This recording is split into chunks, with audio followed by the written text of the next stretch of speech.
Hello. Today I'm a little sick, so please bear with my voice. But as most of you guys know, it's been a little bit over a year since my dad passed away, and it has 100% been the hardest thing I've ever gone through and continue to go through.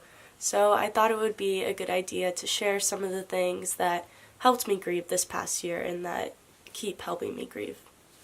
So for the first thing, I put friends and family. This is so extremely important, especially in the first couple months when you lose someone close to you. All of your emotions are just everywhere. You are confused, you are sad. It's just so many emotions at once, and being surrounded by the people that love you most and the people that want to help you is just so comforting. Just having that support system helps so much because you can feel very alone, and having something to get your mind off it a little or just comfort and love helps so much. So for the second one, I put faith, and regardless if this is religious or not, having the belief that the person that you lost is somehow with you gives your mind so much peace. I don't know about you guys, but when I lost my dad, I had major anxiety about where he is or what's out there, all of the unknown. And I've always been kind of anxious about that, but losing someone close to me made it 10 times worse. And one of my friends came to me and told me, he said, a physics law is that energy doesn't die, and people are full of energy, so technically we never die. And I hold on to that so close because I think it's so cool. The thought to be able to live through the person that you lost energy and have them with you. And I like to think of it as my dad's just kind of walking with me throughout life, standing there, watching, and just supporting and loving me. And so it brings me so much peace, and just to know that he's happy and that he's healthy and safe and with me. For number 3, I put telling stories or looking through pictures. So this helps me a lot to keep the memory alive. I feel like when you lose someone, they're not gone forever. You can keep their memory with you, and you could keep living your life through them, or with them by your side. So what me and my sister used to do a lot, and what we still do, is we would get pictures and look through them and tell the stories that went with those pictures. And then we even looked at pictures before we were born, and my mom would tell us a bunch of stories. And it's really cool to learn about that person, things you never knew, and just realize that they lived a life and that they were alive, and to acknowledge all the things that they taught you and be grateful that you got to meet that person and be with that person. Because although they might not be here physically, they're spiritually here, and you can live within what they taught you and those memories you had together. Number 4, I put crying, because you have to cry. And it hurts so bad. It is the worst pain that you can feel. It is a pain within your heart. You can physically feel it in your heart, in your chest. It just hurts so bad. I get nauseous a lot, and there's no other way to describe it except pain. It just hurts so bad. But you have to let it out. You have to cry. And preferably with someone there, because you don't want to be alone and it to escalate to something more. So having someone there with you helps a lot, but let it out, because bottling that type of pain in, it is bound to come out, and it's not going to be in a healthy way. So giving yourself time to grieve and time to cry is essential to the process, because you have to realize that you just lost someone so important to you, and you have to figure out a new way to live your life without them. And it's hard. It's so hard. So just cry. Let it out. Because although it hurts at the time so bad, it does feel better after to let it out and to grieve and to miss that person. Number 5, I put therapy. So in the beginning, after my dad passed away, the first couple months, I was very against therapy. I thought, this person doesn't know how I feel, they're not going to know what I've been through. I didn't want to get out of bed and waste my money on this. So it took me a few months to go to therapy, but I'd say about 8 months after my dad passed away, I started going, and it helped tremendously. I was shocked, and I highly recommend going, but I do also recommend going a few months after the passing. I felt after my dad passed away that my whole world has stopped, and everyone around me, their world was on high speed, and it freaked me out because I just wanted to yell and stop and freeze time and just take a breath.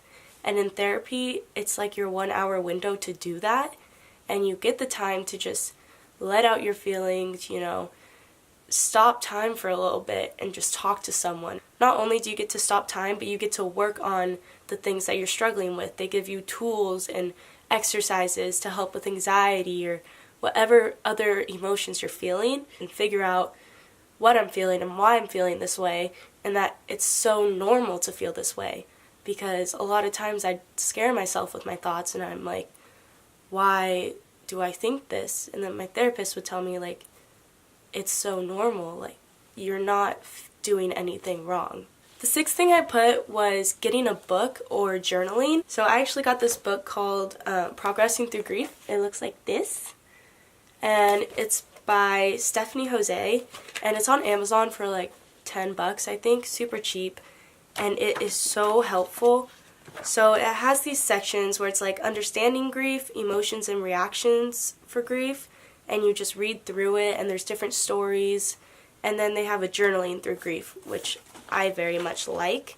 So you go to the end of the book, and there's little like headlines to start you off, and you just write about that headline, and then at the very back there's just blank pages to write whatever you want. And I believe that writing down your feelings is very important, because when they're in your mind it's very jumbled and confusing, but once you get it out on a physical piece of paper, you can read it and you can acknowledge it and you can understand it a little better. And also, you're the only one seeing these writings, so you don't have to worry about being judged, because no one else is going to see these, and you can literally write whatever you want and however you feel. No judgment. For number 7, I put alone time.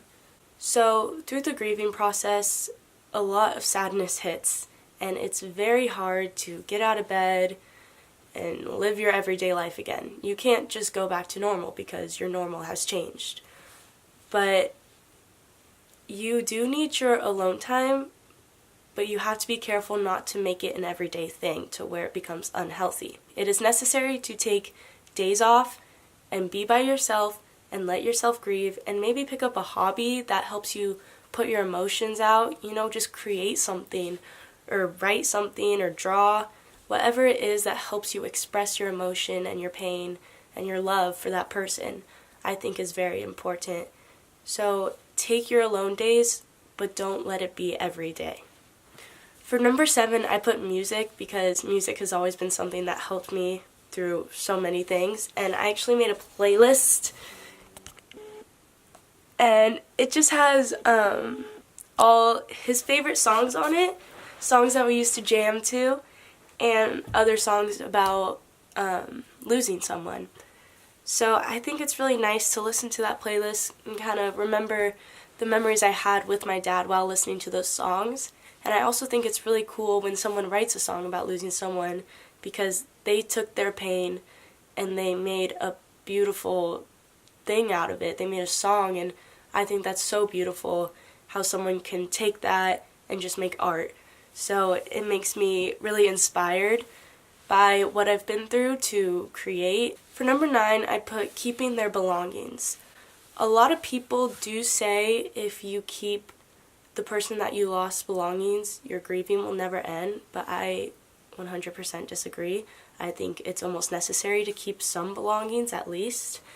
One thing I keep a lot is my dad's clothes. This is actually his jacket that I'm wearing right now.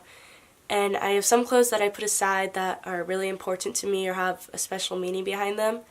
And they're just folded up in my closet, and then you can smell them sometimes because their scent doesn't go away. And I think that's really cool because it just brings back their memory, which I always like to experience. Just keeping little tokens of them and memories that you had together, I think is so important just to help carry them throughout your life. And for number 10, which is the most important to me, is self-love.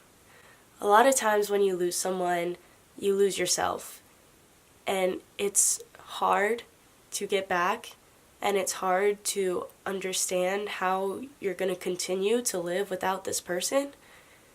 And it's just the biggest struggle within your own mind, but you have to take care of yourself. You have to put yourself first. When you are grieving, you have your own rights. You have your rights to grieve however you want to and do whatever you need that will help you get through this tough time. You have to also work on yourself though, and it's hard, but you have to keep eating, you have to sleep right, you have to exercise. It will make you feel so much better and so much more alive than laying in bed all day. Although you do need those days, it can't be every day. You have to love yourself, and you have to know that none of this is your fault and you don't deserve this. It just happened, and you are going to be so much stronger because of this. It is so hard, and it is amazing that you're even going through it right now because you are so strong. One thing that I've learned that helps me a lot is planning things to look forward to. So whether it be like a concert or like a fun activity with a friend, just planning in the future of things to look forward to. So when you're feeling down, you're like, this will pass, and then I'll be at a concert. So that's what I do. And you really just have to take care of yourself, because I can promise you that the person you lost does not want you to be sad. They want you to be happy and to be living your life, however you want to live it, and know that they're with you, by your side. You don't have to let go of someone just because they're not physically here. You can live out their memory, live what they taught you, and just live your life in honor of them. And that's what helps me the most of getting through all this pain, is knowing that my dad is by my side, and knowing that whatever I do, I want to make him proud, and I'm going to make him proud. So yeah, that's all I have for you guys today. I really hope this helped. It helped me extremely throughout my process that I'm still going through. It's been over a year, but I don't believe that grieving has a time limit, and it's still extremely hard. And I think it's always going to be very, very hard, but the pain does get a little bit easier to deal with within every day, but the missing never really stops. So keep fighting and stay strong.